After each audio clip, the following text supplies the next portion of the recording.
हिंदी बोलने वालों को तुम थप्पड़ मार रहे हो, उनकी दुकानें तोड़ रहे हो,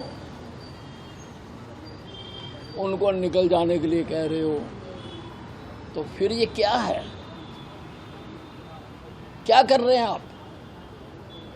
मैं आपसे ये पूछना चाहता हूँ कि आप कहते हो कि महाराष्ट्र में केवल मराठी बोलो, तो हमारी गीता जी तो संस्कृत में लिखी हुई है, कुरान अरबी में लिखा हुआ है। इसका मतलब कि महाराष्ट्र में गीता और कुरान पढ़ने पर भी आप पाबंदी लगाओगे, मंदिरों को बंद कराओगे, मस्जिदों को बंद कराओगे। ये जो भाषा का विरोध कर रहे हैं, ये देश का जो संघीय ढांचा है उस पर विरोध कर रहे हैं। जो हिंदी का विरोध कर रहा है वो हिंदुस्तान का विरोध कर रहा है, क्योंकि हिंदी हिंदुस्तान की राष्ट्रीय भाषा है। आप पढ़िए अपनी भाषा, कोई इतराज नहीं है, पढ़ाइए आप, लेकिन हिंदी का विरोध बर्दाश्त नहीं किया जा सकता। राहुल जी कोरी राजनीति कर रहे हैं। इनके प्रदेशों में जब बलात्कार होते हैं, कत्ल होते हैं, तब इनके मुंह के ऊपर टेप लग जाती है, तब मुंह से एक शब्द नहीं निकलता। बिहार में अगर वो हुआ है तो उसके लिए सरकार पूरी तरह से कार्रवाई कर रही है, और शायद कुछ लोगों को पकड़ भी लिया गया होगा, लेकिन राहुल गांधी जी को तो बोलना है बस। मैंने उसका कड़ा संज्ञान लिया, मेरी जानकारी में आया था, और मैंने पीएमओ को और हार्ट सेंटर के जो अधिकारी हैं उनको बुला के कहा है कि ये किसी हालत में बर्दाश्त नहीं किया जाए। कई बार ऐसा होता है कि हार्ट में ऐसी दवाइयाँ यूज़ होती हैं जो सिविल अस्पताल में नहीं होती। दूसरा, मैंने इनको ये कहा है कि आप जो भी मरीज अपने हार्ट सेंटर में एडमिट करें, उसका सिविल अस्पताल का कार्ड जरूर बनना चाहिए।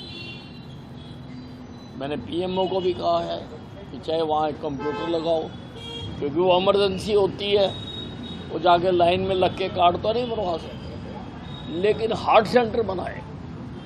उसका फ़ायदा ये है कि ऑपरेशन हो गया लेकिन स्टंट डल गया, उसको ता जिंदगी कुछ दवाइयाँ खानी पड़ती। अगर उसका सिविल अस्पताल का कार्ड बना हुआ होगा तो वो फिर सिविल अस्पताल की फार्मेसी से जाके ताउम्र मुफ्त दवाइयाँ ले सकता है। हमेशा युद्ध में ये झूठ प्रचार करते हैं। कारगिल में इन्होंने शेर खान को पहचानने से भी इनकार कर दिया और उसके शव को भी लेने से इनकार कर दिया, पर अब उसको श्रद्धांजलि दे रहे हैं। इसका मतलब है कि आपने तब झूठ बोला था और आज तुम उसको श्रद्धांजलि दे रहे हो।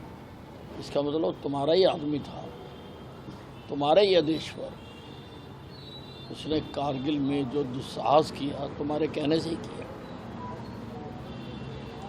ब्रिक्स सम्मेलन में सभी ने देखिए, सल्यूट टू नरेंद्र मोदी, जिन्होंने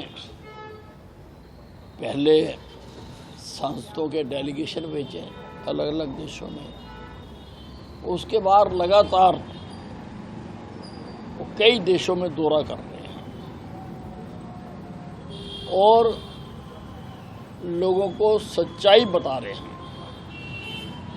और आज ब्रिक्स सम्मेलन ने आतंकवाद के खिलाफ लड़ने का संकल्प भी दोहराया है, और जो पहलगांव में आतंकवादियों ने कत्लेआम किया था उसकी निंदा भी की।